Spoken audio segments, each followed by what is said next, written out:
Salut à tous, alors aujourd'hui on se retrouve dans une nouvelle vidéo et je vais vous montrer comment je prépare mes repas sur plusieurs jours. En fait j'ai pris l'habitude de préparer plusieurs repas d'un coup en fait la même journée et après ça va me permettre de gagner du temps sur le reste de la semaine. Donc voilà, je vais vous expliquer tout ça aujourd'hui et on commence tout de suite. Alors la première chose que je vais faire c'est faire le planning des repas, donc j'aime bien planifier, savoir qu'est-ce qu'on va manger, quel jour, etc. Et c'est beaucoup plus facile de prévoir avant de faire les courses pour savoir ce qu'il faut acheter, etc. Donc je fais mon planning en fonction des fruits et légumes de saison, bien évidemment, et je fais aussi mon planning en fonction des promos des magasins dans lesquels je vais. Donc là j'allais chez Leclerc et donc j'ai regardé la promo qui était en cours. Et également les fois où je n'ai pas d'idée pour le menu, j'ai des listes d'idées, donc des listes de repas en fait en fonction des saisons, de tout ce qu'on peut faire. Donc voilà, si jamais j'ai pas d'idée, je pioche dans cette liste là. Ensuite, deuxième étape, ça va être de faire les courses. Donc je fais les courses, j'essaye de pas rajouter de choses, j'essaye de pas rajouter tout ce qui est gâteau, etc. Parce que honnêtement, ça sert à rien. Voilà, si jamais il y a quelque chose que j'ai oublié, je le rajoute, mais j'essaye de pas craquer sur des choses qui n'étaient pas prévues. Ensuite, troisième étape, ça va être de préparer les repas. Donc dans mon planning de repas, j'ai prévu plusieurs repas qui se cuisent à la plaque et j'ai prévu aussi des repas qui se cuisent au four. Donc comme ça, je peux en faire plus en même temps. Donc je vais préparer tous les repas et seulement après je vais commencer à cuire. Moi je trouve que c'est plus simple de couper tous les légumes avant, etc. De tout mettre dans les bonnes casseroles et ensuite il reste juste à cuire. Donc là pour cette fois-ci j'avais prévu plusieurs repas. Donc au premier j'ai fait une quiche Lorraine. Donc ça c'est pour mon chéri. Moi je ne mange pas de viande donc je n'en ai pas mangé. Mais voilà, il aime bien une quiche Lorraine de temps en temps et honnêtement ça prend 5 minutes à faire parce que moi j'achète la pâte, j'achète les lardons déjà comme ça, etc. Donc voilà, ça prend 5 minutes à faire et c'est un repas qu'il aime beaucoup et ça lui fait vraiment 2 ou 3 repas, donc on trouve ça vraiment très très bien. En deuxième, j'ai fait de la purée, donc j'ai pas de cocotte minute en fait pour faire cuire les pommes de terre à la vapeur. Donc là, je les ai fait dans de l'eau, mais j'ai pas mis énormément d'eau, comme ça après je peux mixer en fait avec l'eau de cuisson.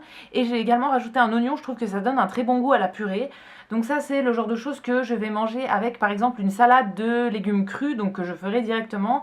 Et pour mes doses de protéines, je rajoute généralement soit du soja, soit des steaks végétaux, etc. Donc ça pareil, je les fais cuire directement.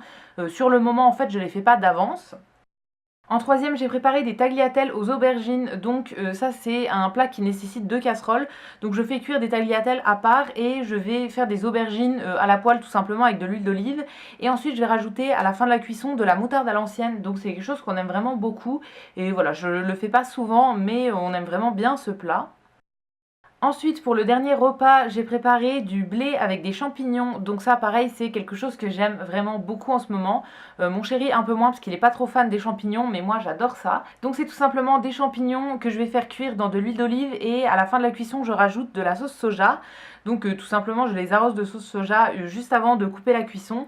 Et après, je vais faire cuire du blé pour aller avec. Et en dernier, j'ai profité du four qui était allumé pour faire des petites tartelettes. Donc voilà, c'est la saison des mirabelles. Donc j'ai fait des tartelettes aux mirabelles.